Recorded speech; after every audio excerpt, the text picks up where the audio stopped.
Oggi parleremo della respirazione orale e delle problematiche che essa determina nella bocca di un piccolo paziente come all'interno, come per un soggetto adulto. Si può affermare infatti che la respirazione orale, cioè non respirare attraverso il naso, non avere una ventilazione nasale ottimale, ma respirare attraverso la bocca, quindi si può affermare che la respirazione orale ha un impatto negativo non soltanto all'interno dello sviluppo del massiccio facciale, portando nei quadri più estremi praticamente alla facies adenoidale del soggetto normale o manifestando la sindrome di Pierre-Robin,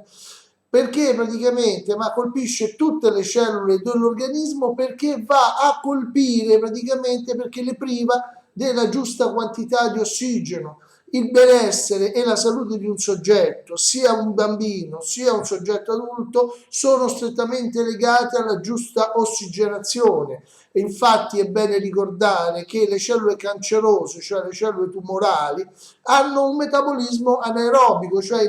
vivono in assenza di ossigeno, totalmente differente invece dal metabolismo aerobico, cioè il famoso ciclo di Krebs che avviene a livello mitocondriale grazie all'azione dell'ossigeno, all'effetto ossidativo che ha l'ossigeno sulle sostanze che vengono utilizzate, ed è fondamentale quindi che l'ossigeno arrivi alle nostre cellule. Quindi, oltre a dare questo quadro generale di ipossigenazione del corpo, la respirazione orale determina altre manifestazioni quale la roncopatia, cioè il soggetto che russa la notte, o addirittura arriva ad avere fenomeni di apnea notturna, oppure al risveglio del mattino alcuni tipi di mal di testa o anche durante la giornata che non trovano giustificazione in altri tipi di problematiche, come anche l'ipertensione essenziale, cioè quella che non è secondaria a un problema surrenale o ad altro, che trova quindi una sua possibile origine, oltre che nelle condizioni di iperinsulinemia, anche in condizioni di ipossigenazione del corpo.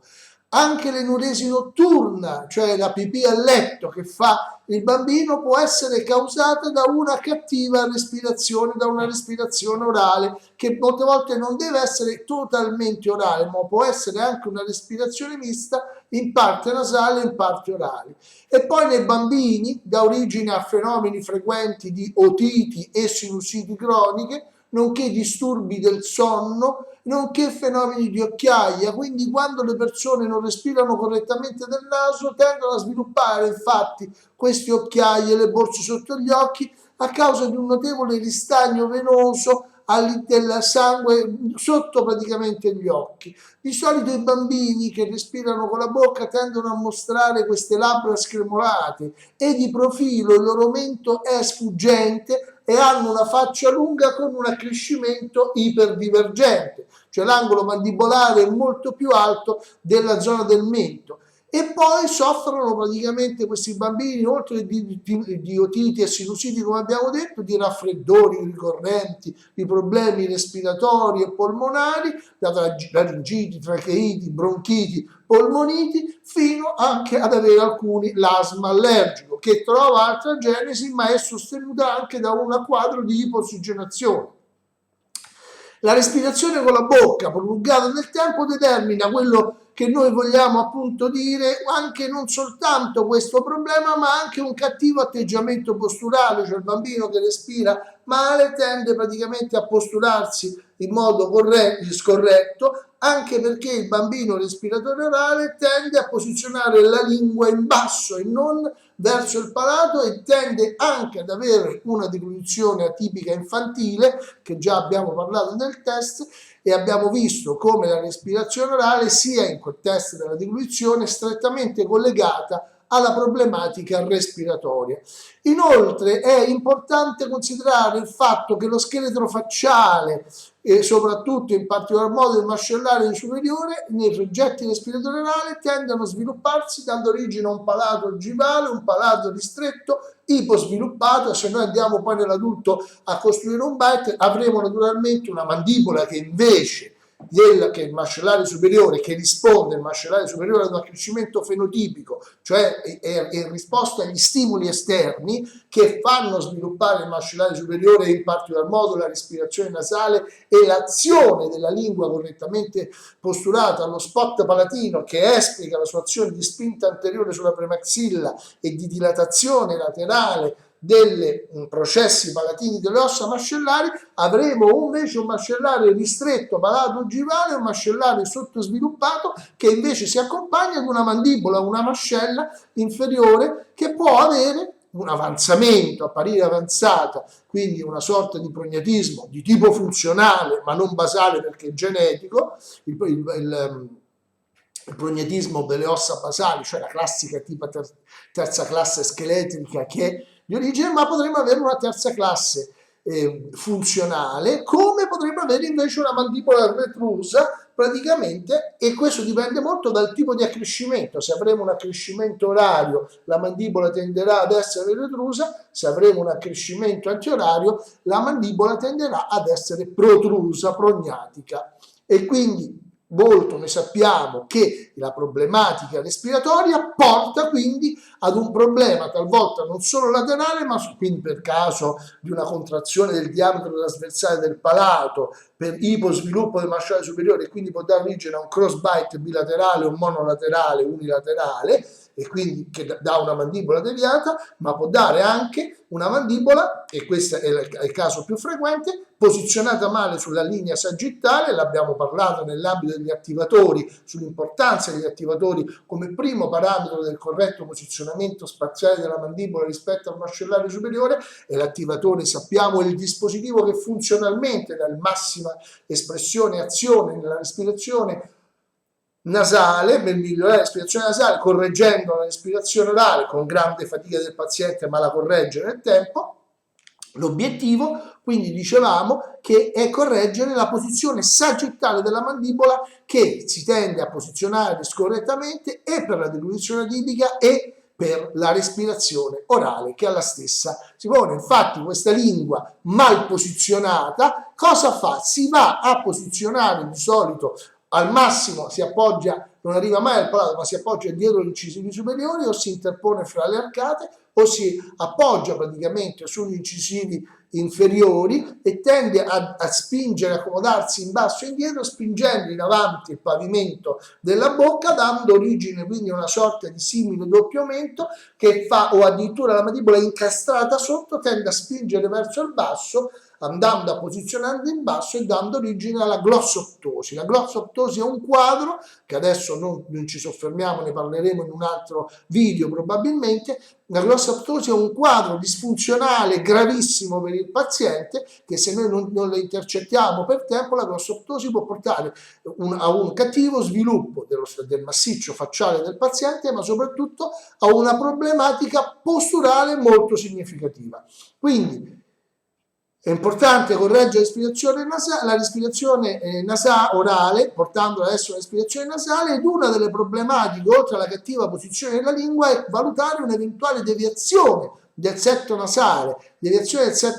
che si accompagna all'ipertrofia dei turbinati, tipica dei soggetti adenoidei, dei soggetti allergici o dei soggetti respiratori, questa deviazione del setto nasale con ipertrofia dei turbinati, cioè del soggetto che tende a respirare con la bocca aperta, e quindi qui il bambino che respira male da bambino rischia di avere un brutto naso, un naso con gibbo, con il setto deviato quando sarà grande. Quindi se noi dobbiamo renderci conto della grande importanza di far respirare bene il nostro figlio, oltre che respirare noi stessi in modo corretto, perché altrimenti spenderemo tanto denaro e soprattutto tanto tempo nella ricerca di trovare una buona salute, un po' come la ricerca della felicità,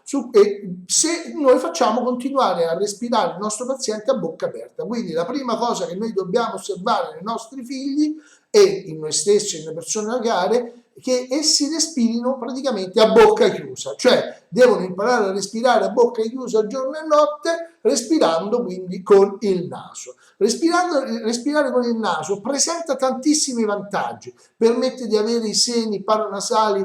che producono una corretta produzione di ossido nitrico che va a avere un'azione importantissima sull'organismo, ma soprattutto a livello polmonare. A livello organismo hanno un'azione importante di tipo sterilizzante.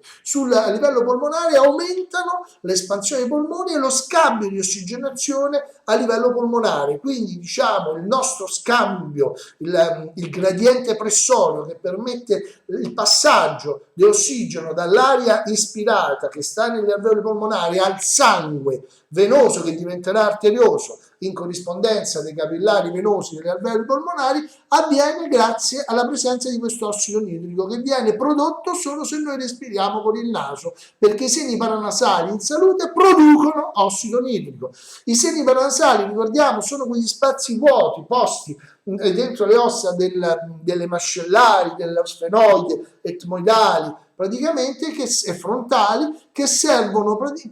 permettere la produzione di ossido nitrico, il quale ha una grande azione di vasodilatazione sul nostro, sulle arterie, sui vasi, perché agisce sulla muscolatura liscia,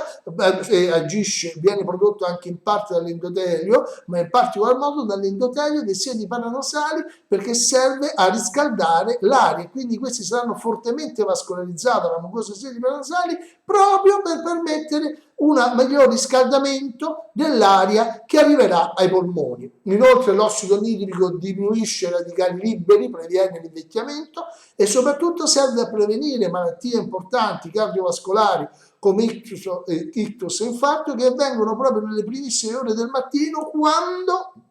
un soggetto ha un abbassamento, respirando male, un abbassamento drastico dell'ossido nitrico circolante.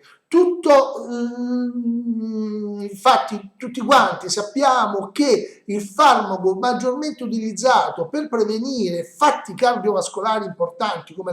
nel caso di angina pectoris o quando abbiamo un infarto incipiente e siamo lontani dal pronto soccorso, è somministrare al paziente, chiamiamolo il Carvasi, una nitroglicerina, cioè un composto azotato che fornisce appunto ossido nitrico vasodilatando i grossi vasi che possono, in questo caso le coronarie, permettendo così il cuore di riprendere la sua circolazione, superando l'eventuale ostacolo rappresentato da un embolo. Quindi la cosa importante che noi dobbiamo fare per stare in salute e avere ossido nitrico non è andare a comprare quell'arginina come precursore o praticamente, se abbiamo bisogno di ossido nitrico lo andiamo a comprare in farmacia, ormai non più un prodotto sotto brevetto ma disponibile in varie forme. Quello che è importante è noi, per produrre il nostro ossido nitrico fondamentale per respirare durante le ore notturne, per vasodilatare, per sterilizzare, per avere l'azione antiradicali liberi, per allontanare malattie cardiovascolari, per stare in salute, è respirare con il naso. Quindi altro motivo in più che noi dobbiamo avere per proteggere il nostro ricorso. E qual è il miglior apparecchio che noi possiamo mettere in campo per costringere il nostro corpo a respirare con il naso durante le ore notturne? Altro non è che un attivatore plurifunzionale. L'abbiamo visto nel video degli attivatori plurifunzionali, i quali praticamente permettono di correggere tante funzioni. La funzione più importante è la ventilazione nasale ottimale. Ormai gli effetti positivi sulla ventilazione nasale ottimale esplicata dagli attivatori plurifunzionali ormai è una storia del passato, per il quale c'è un'ampia bibliografia, soprattutto di origine francese, e non va sottovalutato proprio l'importanza dei seni paranasali, che vengono così invasi d'aria e quindi vengono praticamente stimolati a produrre ossido nitrico, perché noi sappiamo che noi non dobbiamo vivere in stanze condizionate, ma la nostra vita, partendo da Adamo ed Eva, si svolgeva all'aria aperta, e quindi noi dovevamo, qualunque erano le condizioni ambientali della notte, specialmente la notte si abbassava la temperatura, la capacità che abbiamo di ventilare con il naso e di riscaldare l'aria nei seni paranasali prima che arrivi ai polmoni è la funzione fondamentale che fa questo l'ossido nitrico, perché altrimenti saremmo svegliati ogni mattina ai tempi del paradiso terrestre con raffreddori o broncopolmoniti. Quindi l'importanza dell'ossido nitrico diventa fondamentale e quindi importante stimolare e correggere eventuali fenomeni di respirazione orale sfruttando dei dispositivi semplici ed ideali come gli attivatori plurifunzionali.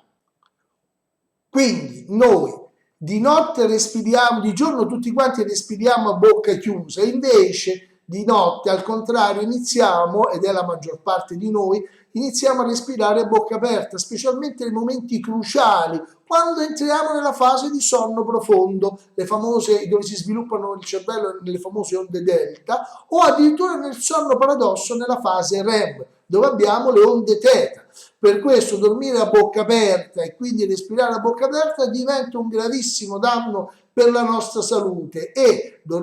far dormire i nostri figli a bocca aperta è il più grande danno che noi potremmo fare per i nostri bambini, anche perché una funzione essenziale per la vita e per lo sviluppo del cranio è proprio la respirazione, che fisiologicamente deve essere nasale. Solo l'aspirazione nasale è in grado di garantire una corretta produzione di ossido nitrico, che è il gas che viene prodotto dai seni paranasali, e specialmente dall'intima dei vasi sanguigni di questi vasi nasali, e viene prodotto fin dalle prime ore dopo la nascita, ed è un potente vasodilatatore. Infatti l'ossido nitrico aumenta la capacità di assorbire ossigeno fino a aumentare un livello di ossemia del 18%, e questo agisce in maniera positiva sul metabolismo dei neurotrasmettitori cerebrali, aumentando così l'aumento di ossigeno, e aumenta la respirazione nasale, in particolar modo in corrispondenza del sifone carotideo e dei seni cavernosi venosi. Praticamente va a dare proprio un raffreddamento della massa cerebrale, e questo ci fa capire come respirare con il naso sia l'elemento fondamentale per aumentare il livello energetico in noi e nei nostri figli, ed aumentare il loro rendimento scolastico. Mentre si osserva questo aumento del rendimento scolastico portando per esempio un attivatore funzionale